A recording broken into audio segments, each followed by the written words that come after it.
Hey, what's up? This is Hunter with Tortoise and Hare Software, and today we're going to be talking about how negative keywords can save MSPs thousands on their Google Ads campaigns and increase the chances of them being successful.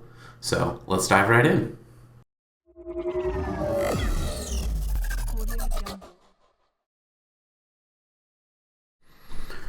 All right, so let's talk a little bit about negative keywords for Google Ads campaigns. So negative keywords are basically words, phrases, things like that that you add to your campaigns and say, I don't want to bid on anything that contains this word or this phrase. And excluding those sorts of words and phrases over time is a great way to help you save a lot of money on your Google Ads stuff. So let me give you a quick demo of what a search terms report kind of looks like here. And let me expand that for you a little bit. So I'm going to look at a Tortoise and Hare campaign because I don't want to pull up a client's account for privacy reasons, but here's like a ad campaign that we're running for like MSP marketing, and this is the search terms report, and we can see that these are the sorts of search terms that the account is matching on, and we've got basically kind of show you the current structure right now. I've got two ad groups on this campaign, one vertical MSP marketing agency. This one is a pretty stable campaign with some exact match targeting on it, some keywords that I know work and things like that. And then I have another ad group here that I'm running a little bit more of a prospecting / discovery on for some website development sort of keywords. And come back here to the campaign level. These are the search terms that are kind of the account is matching on. So if you click on like a search term here and then hit add as negative keyword, you'll be given some options to add negative keywords in a couple of different ways. So there's the first level. You can add a negative keyword at the ad group level. You can also add it to the campaign level if you want it to only to apply to a specific campaign. You can add it to a negative keyword list that you can, like for instance, pretty much every account that I have a cross-campaign negatives keyword list, and that's so if you're running, multiple campaigns within the account, if it's a keyword that you just like, I never want to bid on this, I'll never want to bid on it in the future, get rid of it. You just add it to this negative keyword list, and then you can come and apply these lists across your campaigns in your account for now and into the future. If you've got like a specific campaign, like for instance you're running like a CMMC sort of campaign, and you start seeing IT support related keywords matching on some of your CMMC campaigns, but your ad copy is all geared towards CMMC and cybersecurity compliance and blah blah blah. Generally, you're probably not going to want to be bidding on IT support type keywords with a campaign like that.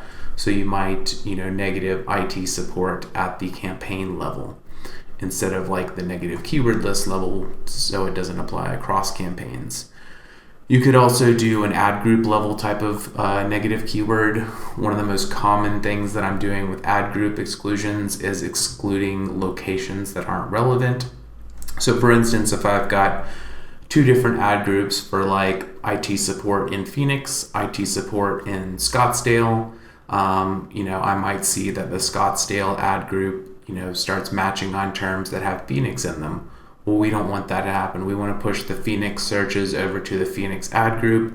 So I might add the keyword Phoenix in at the ad group level to block it and make sure that the Phoenix searches are funneling towards the Phoenix ad group.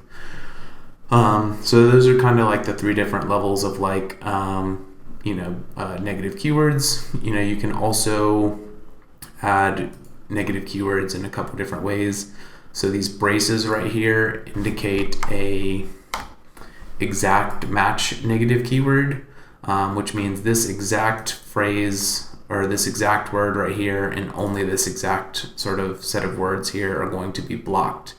I could also do something a little bit, there's what's known as a phrase match. So I could come here and put quotes around words, and anything that contains marketing agency in this specific order would be a phrase match keyword. And then there's also a broad match keyword, which as long as marketing or agency appear within the broader search term, it will be blocked. I almost never use broad match negative keywords. You can pretty much get where you need to go with phrase and exact match keywords.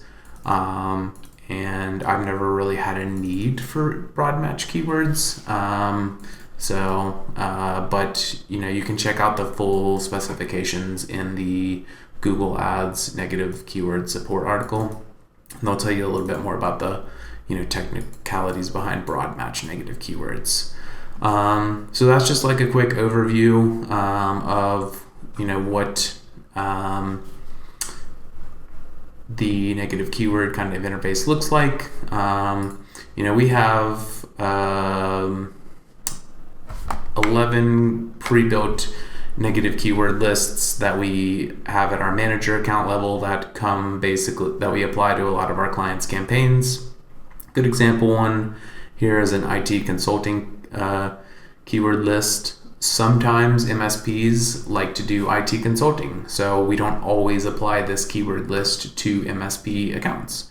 But some MSPs only want to do MSP work. They do not do IT consulting. And although consulting can be a way to get MSP sort of keywords, it's not a bad idea to just block out consulting related keywords because they're going to be less likely to be qualified MSP leads. So we have a negative keyword list for kind of all the variations of the word consulting that we've seen over the years and can apply that to our MSP customers and start saving them a bunch of money on lower quality clicks that are less likely to be MSP leads. Again, don't have to apply this, and you can always remove negative keywords or negative keyword lists from a campaign. So, my general stance is that you want to be as aggressive as possible with your negative keywords, and you can pull stuff off if you need.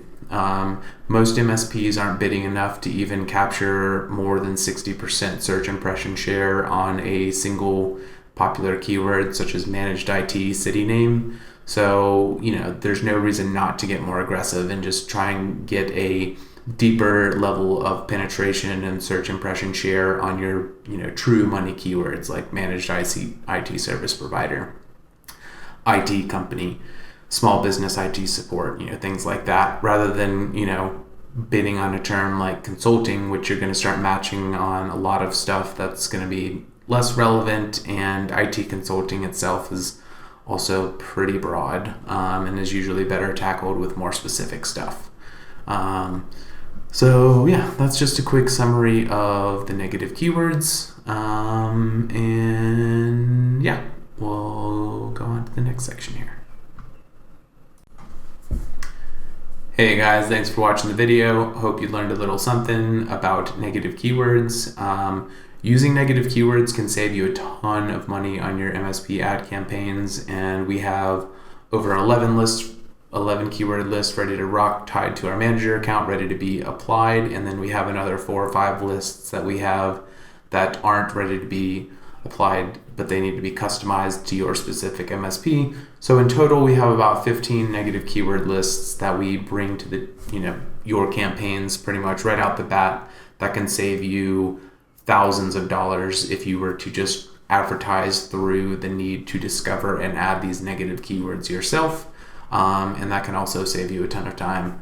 So if you're interested in running Google Ad campaigns for your MSP, or you're running Google Ad campaigns for your MSP and they're not going as well as you'd hoped, feel free to reach out and we can do an audit for you.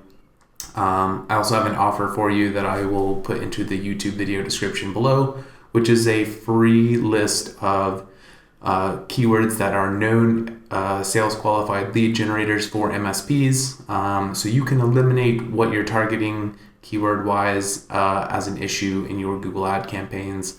I'm so confident that the keywords that you target aren't going to be what's going to drive the success in your campaigns that I will give them away to you for free. So feel free to check out that list and download it for yourself and see if you're missing anything in your campaigns there too as well. If you did like the video, don't forget to like, subscribe, share, all that good stuff. And I'm Hunter Nelson, Tortoise and Hare Software, and thanks for watching.